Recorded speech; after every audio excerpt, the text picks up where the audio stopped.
What's going on, everybody? I'm here to do a review for the movie Spider-Man Across the Spider-Verse. This is the sequel to the 2018 film Spider-Man Into the Spider-Verse. So, the first one was more laying down of a foundation.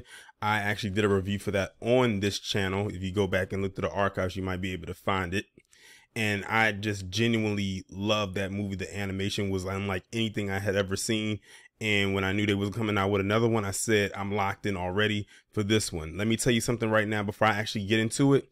This movie is easily top 5 movies of the year so far for me that I have seen so far. I know there's still some films coming out later on, but I think this one is locked in. Where it will place and rank in my list, I'm not entirely sure, but it's in the top 5 for sure.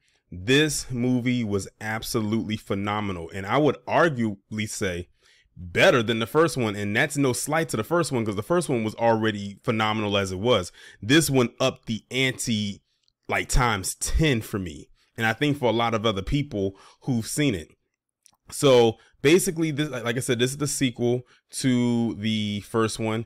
Miles Morales, he is the Spider-Man. He's like the official Spider-Man of New York because, Peter Parker, he's pretty much retired. He's not Spider-Man anymore. And he's pretty much nesting into his Spider-Man-ism, so to speak, him being the hero that people recognize him for as being the savior of the city.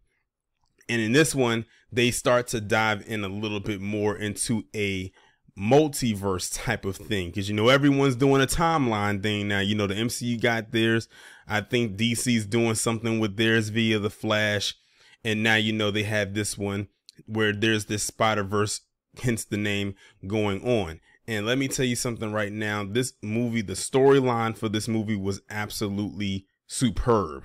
Like, I love the fact that in this one you get a little bit more family oriented with this film, with Miles's parents, his mom and his dad, because in the first one, you really didn't touch too much on his family aspect like that, because it was mainly focused just on him, trying to adapt to his new abilities and training to become Spider-Man, or the new Spider-Man. But I like in this one that they incorporated so much of his family. It was a very family oriented aspect when it came to this particular film. In this movie, you also have the return of Gwen, or Gwen Stacy, or as they call her, Spider-Gwen or Spider-Woman, because she's one of a few Spider-Women. And it's crazy because how this movie starts out, without giving too many spoilers away, it was one hell of an intro where she was pretty much the whole intro of the opening for this movie. And I wasn't even expecting them to actually to do that. Like, they dedicated like a good 10 minutes or 15 minutes of just an opening just to her character, to see where she was at after she went back to her timeline and in her universe in the first movie, before we actually start to see Miles and what's going on with him. But also with this movie, we see the return of, Peter Parker, the one that trained him or was his mentor in the first one. But we also get some new characters in this one as well, such as Jessica Drew.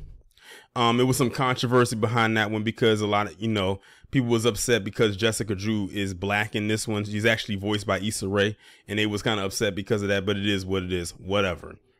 We also get the introduction of Miguel O'Hara, who is Spider-Man 2099. And he's like a hybrid type of Spider-Man. Like, this guy's like human, vampire. His spider webs are almost like lasers. They're not like actual webs themselves.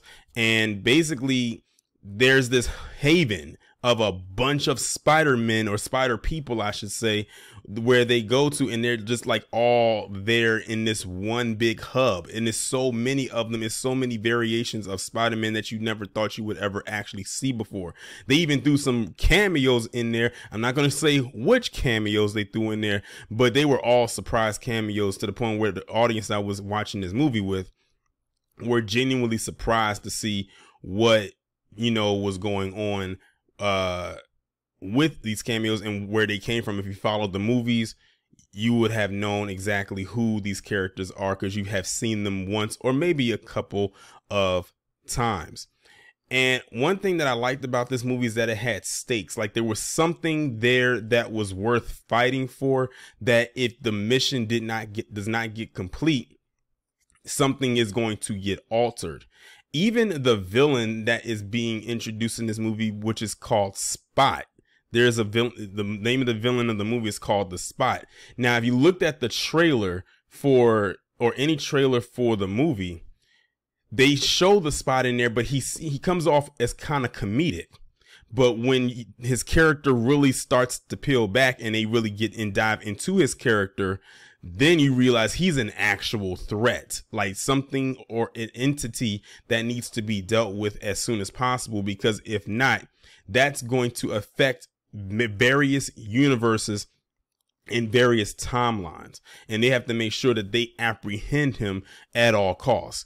And the thing is, they have to make sure to try to apprehend him before he becomes too strong. See, when he was kind of like this docile character, he was easier to obtain, but because of his abilities to be able to jump through these portals via the spots on his skin, it's hard to lock onto him, which gives him an upper advantage over all of those different Spider-Men. But they have to make sure to try to stop him before he becomes almost radioactive. Also in this movie, I like the aspect of Miles Morales doing whatever he can to try to save someone very close to him. And the thing is, at the cost of what it could mean for everyone else around him. And it's like, you want to save this individual, but you know that it could cost a lot. Like it could definitely knock things out of order. Which actually leads me into one of my favorite scenes of the movie, probably my favorite scene of the movie, and this was actually kind of showed in the trailer, was the scene where Miles Morales was being chased by almost every type of Spider-Man you could think of that was shown in this movie. And it was crazy because some of these variations, I said some of these look kind of ridiculous, but you know what? It's called the Spider-Verse. In the Spider-Verse, anything is possible. Anything that you see out there could most likely just be anything that you want. I mean, you name it, you probably saw it. I'll give you an example. There was a whole T-Rex Spider-Man. I kid you not. It was a T-Rex Spider-Man. You had a guy who was like a Western type character who had hit, and his horse was able to gallop on the ceiling and all types of stuff. Like I'm telling you, if you name it, it was probably there. As ridiculous as it may sound, it was actually very cinematic. And that's another thing I loved about this movie. For this to be an animated film, it was very cinematic.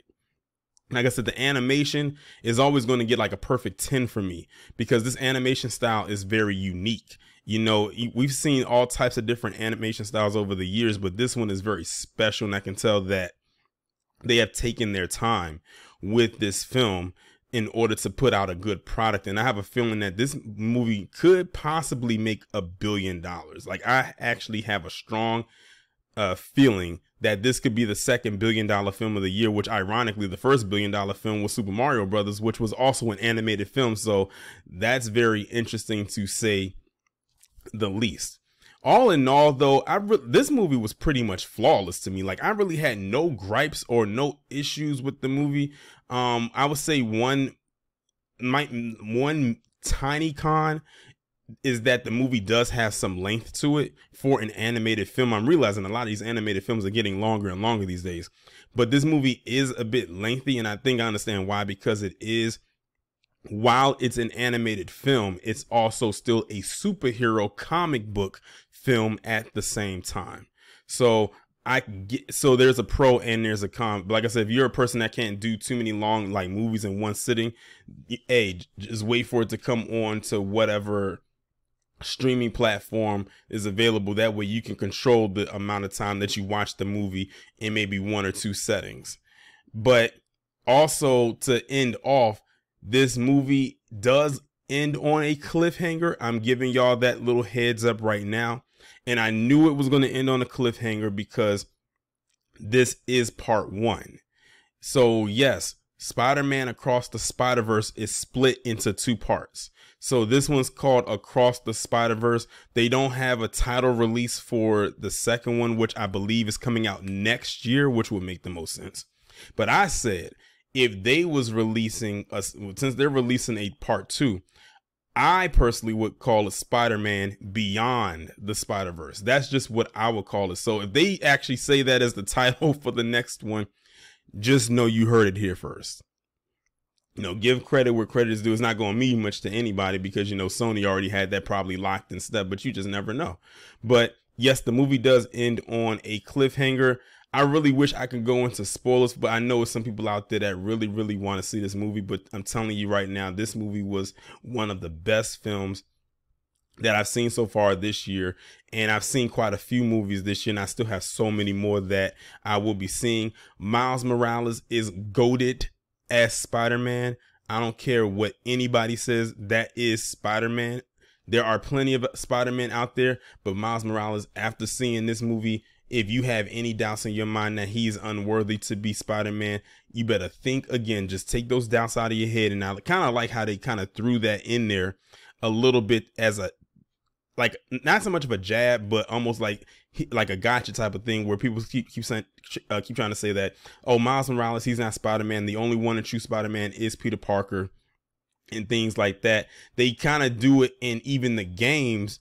And I think they did it in the first movie, which was Into the Spider-Verse. They did it again in this one. But when you see the movie, you'll understand exactly what it is that I am talking about. But to conclude this review, I would give this movie a solid 10. I really enjoyed this movie. I understand. I already knew it was going to be some hype behind it anyway.